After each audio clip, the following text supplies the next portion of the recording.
If you had to criticize or think of something that ASFX could be doing better or different, what would it be? I don't know. Not off the top of my head, I feel like I would need something.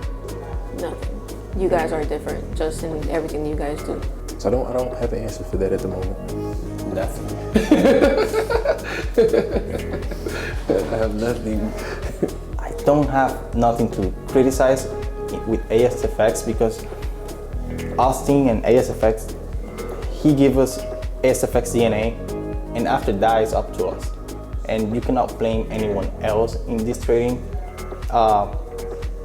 sports or a business, because it's all about you.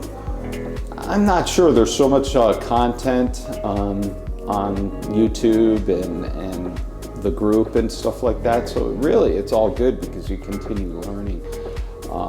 Maybe a little too much. I don't know. It's all good so far.